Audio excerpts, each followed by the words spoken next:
Hello everyone, I welcome you all to our YouTube channel knowledge bump. तो आज हम लोग हमारे पजल का जो पहला क्लासिफिकेशन सिटिंग अरेंजमेंट उसका लास्ट केस देखने वाले हैं और वो है स्क्वायर या रेक्टेंगल अरेंजमेंट। मैं स्क्वायर या रेक्टेंगल क्यों बोल रहा हूँ? क्योंकि स्क्वायर हो चाहे आपका रेक्टेंगल हो, ये सर्किल के अरेंजमेंट के बहुत सिमिलर होते हैं।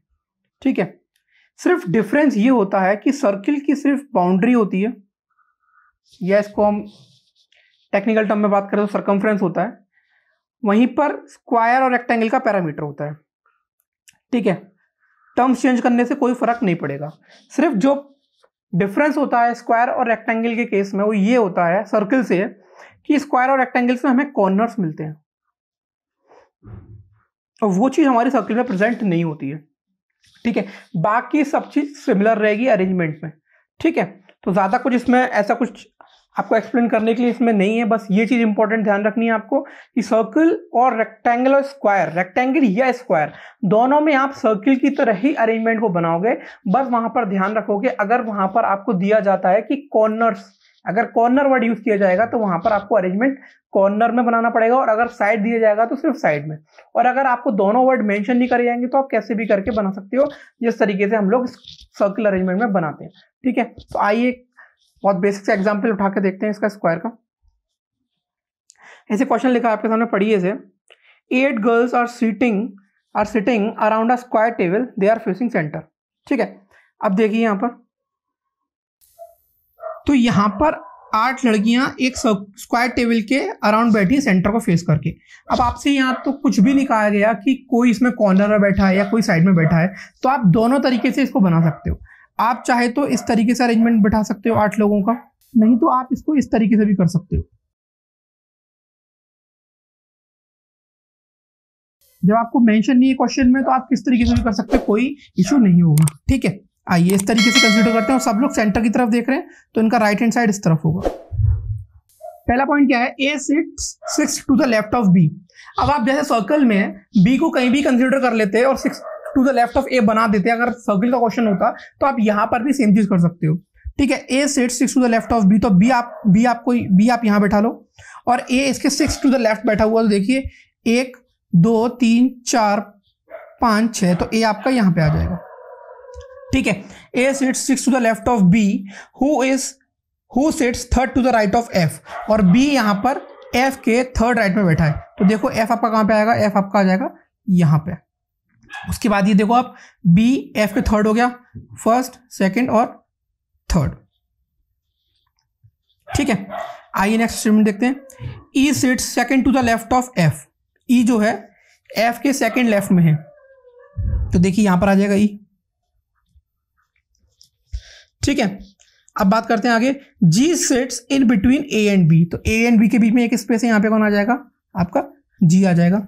ठीक है, C sits immediate left of F, तो C is to the immediate left of F, तो C आपका कहां जाना चाहिए? यहां पे आ जाना चाहिए। Who is immediate left of D? C sits to the immediate left of F, who sits immediate left of D, मतलब F के immediate left में तो C है और F खुद D के immediate left में है, तो D आपका आ जाएगा यहां पे।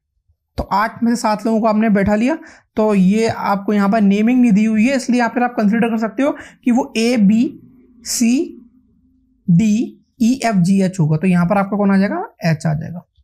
ठीक है, चलिए, तो ये आपका अरेंजमेंट बना है। ये बिल्कुल सिमिलर है सर्किल के, जब तक डिफरेंस नहीं आता, जब तक कॉर्नर नहीं मेंशन करेगा आपको। ठीक है, उस चीज की भी हम आगे क्वेश्चन में बात करेंगे। तो आइए इस अरेंजमेंट के ऊपर कुछ क्वेश्चन देखते हैं। ये पहला क्वेश्चन लिखा है आपकी स्क्रीन पे, देखिए राइट टॉप कॉर्नर में। Who sits second to the left of D, तो डी के सेकंड लेफ्ट में कौन है, देखते हैं। तो डी के सेकंड लेफ्ट में कौन है? आपका सी। तो करेक्ट आंसर क्या हो जाएगा इसका? Option number 3। सेकंड क्वेश्चन क्या है? What is the position of E with respect to H. E की पोजीशन बतानी है किसके रिस्पेक्ट में? एच के रिस्पेक्ट में। तो देखिए ई की position with respect to H क्या होगी? First second third, fourth to the right. ठीक है, ये ऑप्शन नंबर 3 करेक्ट हो जाएगा। क्वेश्चन नंबर 3 देखते हैं। What is G position with respect to C. आइए देखते हैं जी की position with respect to C, तो क्या हो जाएगी? ये first second third, third to the left, क्योंकि सी का राइट इस तरफ है तो ये लेफ्ट हो जाएगा, तो ये क्या हो जाएगा, first second third to the left.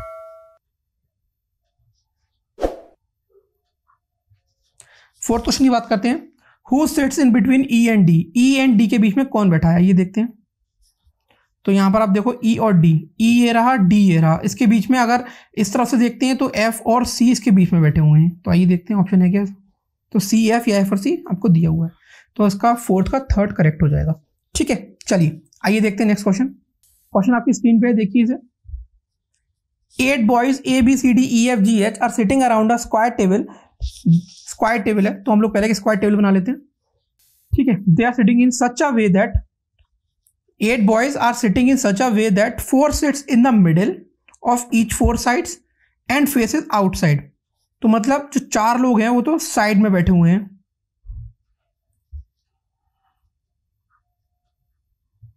और ये सब लोग बाहर की तरफ देख रहे हैं। जब आप बाहर देखते हो तो आपका राइट किस तरफ होता है, आपका राइट होता है इस तरफ। ठीक है, आगे पढ़ते हैं, and facing outside and another 4 boys sits at the 4 corner facing center। तो 4 लोग कॉर्नर में बैठे हुए हैं जो सेंटर की तरफ देख रहे हैं।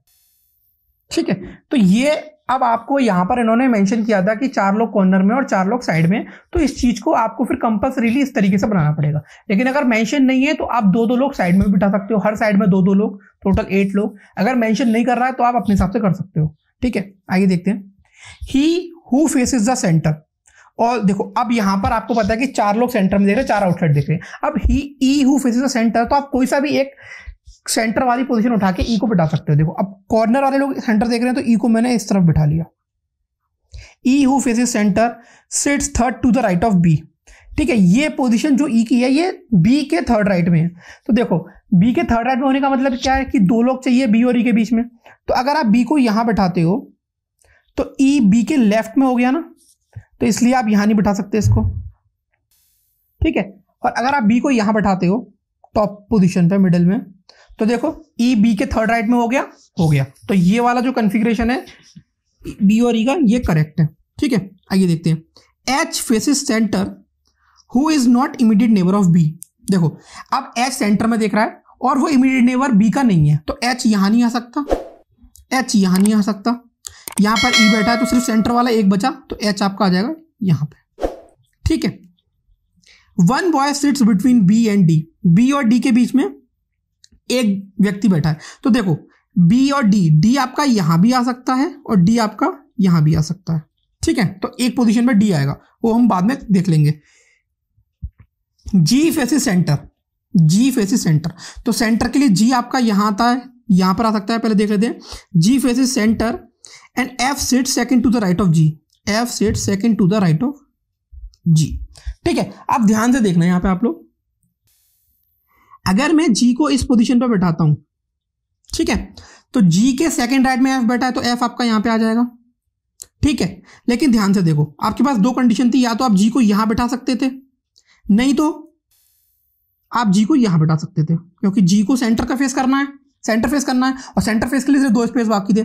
अगर आप जी को यहां बैठाते हो तो आप देखो जी के सेकंड राइट में एफ आ सकता है, नहीं, यहां पर एच बैठा हुआ है। ठीक है, इसलिए यहां पर जी नहीं आएगा, जी आपका आएगा यहां पे, और उसके सेकंड राइट में एफ बैठा तो एफ आएगा आपका यहां पे। तो ये आपकी पोजीशन क्लियर हो गई जी और एफ की। ठीक है, अब बात कर लेते हैं C is not immediate neighbour of E. ठीक है, अब बात को ध्यान से सुनना, सी ई का नेबर नहीं है। अब आपको डी की पोजीशन डिसाइड करनी थी, या तो डी इस तरफ आएगा या तो डी इस तरफ आएगा। ठीक है, अगर मैं डी की पोजीशन ये फाइनल करता हूं, ये वाली ये पोजीशन फाइनल करता हूं, तो ये पोजीशन खाली है और ये पोजीशन खाली है, और सी को बैठाना है, तो सी यहां बैठे चाहे यहां बैठे, वो ई का नेबर हो जाएगा, और ई को हमें सी का नेबर नहीं करना। ठीक है, तो इसका मतलब क्या है, डी आपका यहां नहीं आ सकता, तो डी आपका आएगा कहां पे, डी आएगा आपका इस पोजीशन पे। ठीक है, और अगर डी इस पोजीशन पे आएगा, सी यहां आ नहीं सकता क्योंकि सी ई का नेबर नहीं है, तो सी इस तरफ आ जाएगा। बस अब बचा कौन, ए, तो ए आपका इस पोजीशन पे आ जाएगा, बन गया आपका कॉन्फ़िगरेशन। ठीक है, आई होप आपको समझ में आया होगा क्वेश्चन। ठीक है, नहीं आया हो तो उसको वापस से पॉज कीजिएगा, रिवाइंड कीजिएगा, एक बार वीडियो को वापस से देखिए, खुद से ट्राई करने की कोशिश हो जाएगा, बहुत ईजी है स्क्वायर एंड रेक्टेंगल। ठीक है, आइए इसके बेस पर कुछ क्वेश्चन देखते हैं हम लोग। जैसे कि पहला क्वेश्चन इधर है आपका लेफ्ट कॉर्नर में, who sits third to the left of F. तो एफ के थर्ड लेफ्ट में कौन बैठा है देखते हैं। तो एफ के थर्ड कॉर्नर में देखिए, एफ यहाँ बैठा है, इसके थर्ड कॉर्नर में देखिए डी आएगा आपका, ठीक है। तो इसका करेक्ट आंसर क्या हो जाएगा, option number C. Who sits diagonally of E, E के डायगनली कौन बैठा है ये देखते हैं। देखिए अब ई के डायगनली की बात क्या है, तो स्क्वायर है ना, स्क्वायर में आपको पता होगा अगर आपका ये स्क्वायर है तो ये डायगनल होते हैं, हिंदी में डायगनल को हम विकर्ण बोलते हैं। तो यहाँ पे ई के डायगनली कौन बैठा हुआ है, एफ बैठा हुआ है। तो करेक्ट आंसर क्या हो जाएगा इसका, ऑप्शन नंबर 4 एफ, ठीक है। फिर नेक्स्ट है आपका who sits fourth to the right of B, B के फोर्थ राइट में कौन बैठा है, आइए देखते हैं। देखो बी ये बैठा है, अब बी के फोर्थ राइट मतलब इस तरफ, तो 1 2 3 4, तो बी के फोर्थ राइट में कौन बैठा है, ए। तो आपका करेक्ट आंसर क्या हो जाएगा, ऑप्शन नंबर 3 ए, ठीक है। तो आज हमने जो 2 क्वेश्चंस देखे हैं बहुत ही बेसिक क्वेश्चंस हैं। मैंने आपको बताया क्लियरली कि स्क्वायर और रेक्टेंगल हो या स्क्वायर हो चाहे रेक्टेंगल हो, सर्किल से इसका बहुत सारी सिमिलैरिटी है, अरेंजमेंट सिमिलर है, सिर्फ और सिर्फ तभी मैटर करता है जब आपको क्वेश्चन में मेंशन हो कॉर्नर या साइड, अदरवाइज आप इसको सर्किल की तरह ही बना सकते हो, ठीक है। आई होप आपको समझ में आया होगा, ठीक है। अगर आपको हमारा कंटेंट पसंद आ रहा है, आपको लग रहा है हम क्वालिटी कंटेंट दे रहे हैं, कुछ अच्छा करने की कोशिश कर रहे हैं हम लोग, तो प्लीज़ लाइक कीजिए, शेयर कीजिए और सब्सक्राइब कीजिए, ठीक है। Thank you.